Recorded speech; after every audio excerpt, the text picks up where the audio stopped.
Le 29 mars 2017, la Cour de cassation a confirmé un non-lieu alors qu'une femme accusait son conjoint de viol, estimant, je cite, que l'homme a pu se méprendre sur le consentement de la victime, doute qui doit donc lui profiter. Ce genre de décision n'est pas isolée, mais en conséquence directe des lacunes de notre droit, et signifie que s'il n'y a pas de non clair, il est normal d'avoir pu supposer que c'était un oui.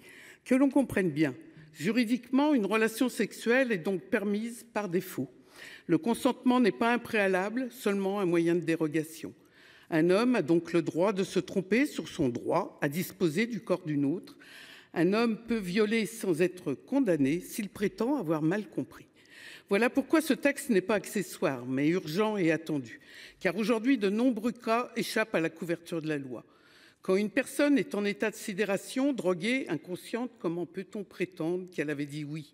Quand le oui n'est ni libre ni éclairé, comment prendre en compte les circonstances environnantes qui l'ont forcé?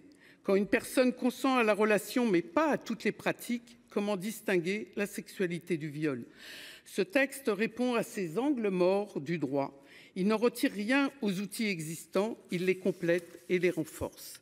Ce texte est juridiquement solide, fruit d'un travail parlementaire de 18 mois mené par Marie-Charlotte Garin et Véronique Rioton, que nous félicitons, fruit du travail aussi des organisations féministes, de victimes, d'avocates et de magistrates.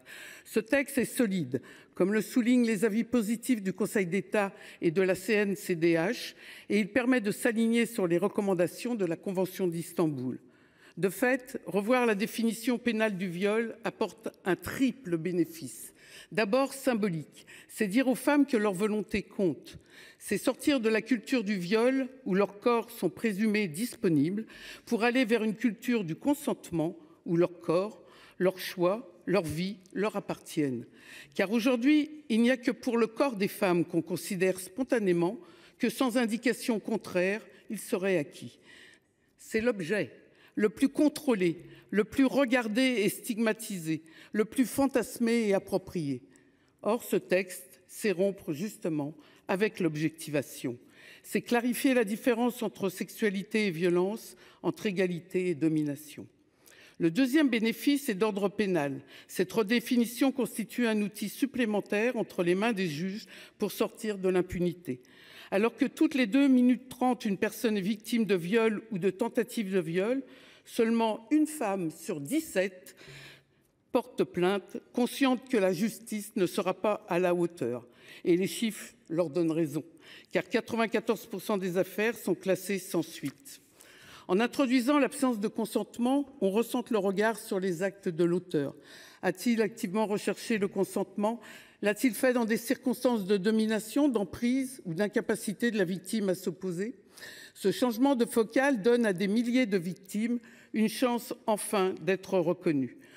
Enfin, troisième chose, ce texte apportera un bénéfice sociétal, car le droit a un effet performatif.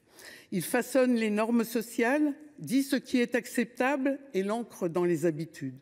Si la loi dit que ne pas s'assurer du consentement lors d'un rapport est puni, alors les comportements changeront et cela concrètement bâtira la culture du consentement dans une société, rappelons-le, où seulement 59% des 18-24 ans, 59% seulement, identifient un acte sexuel sans consentement comme un viol.